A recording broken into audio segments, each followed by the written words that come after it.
my 2021 Beta 200 RR Race Edition.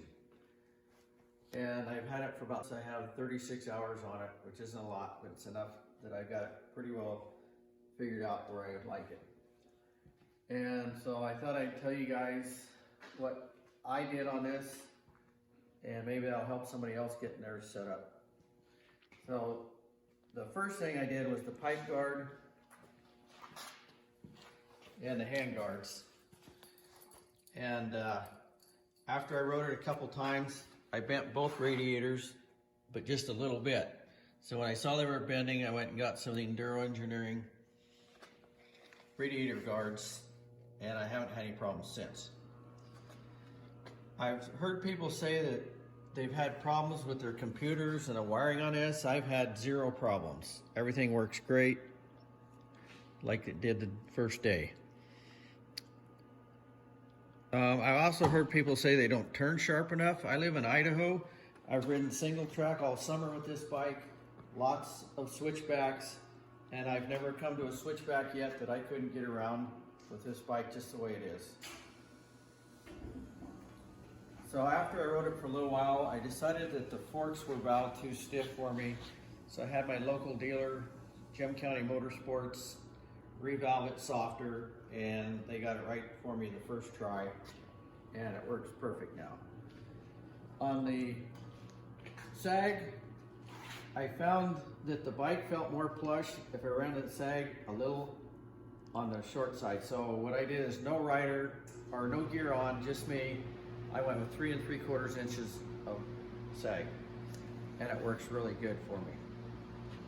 On the damping settings, I am 2 settings past center towards the soft side.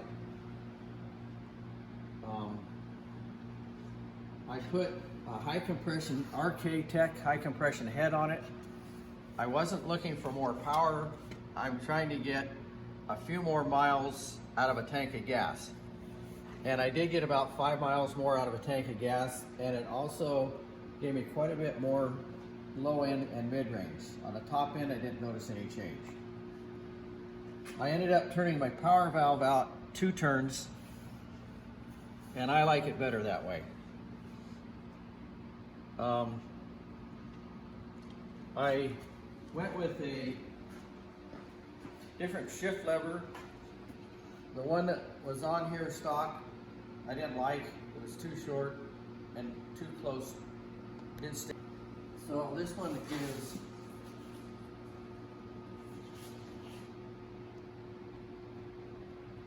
it's called a hammerhead, and you can get it from your Beta deal. And then the stock seat's pretty hard. It didn't really bother me, but I sat on a friend's Yamaha the other day. We swapped bikes, and that seat was really nice and soft.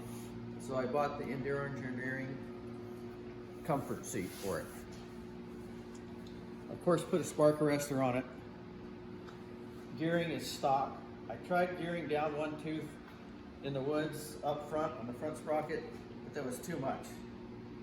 So I went back to stock gearing, and it works great. That is about all I did recently. Like I said, I'm trying to get, originally when I got the bike, I could get 55 to 65 miles out of a tank of gas. So then with the head, it went to like 60 to 70. My goal is to get between 70 and 80 miles out of a tank. I don't like desert tanks, so I'm trying to do it with this stock tank. So I did buy the Electron SC2 carburetor for it, and I only had that on for 2 rides. And they've been short rides.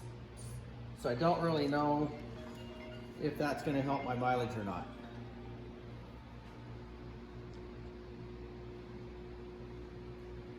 But I'll update you when I find out.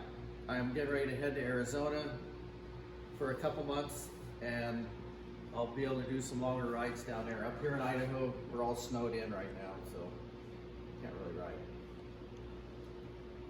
But that's all that I've done to the bike. I have had 0 problems with it, Oh, I did find one other thing.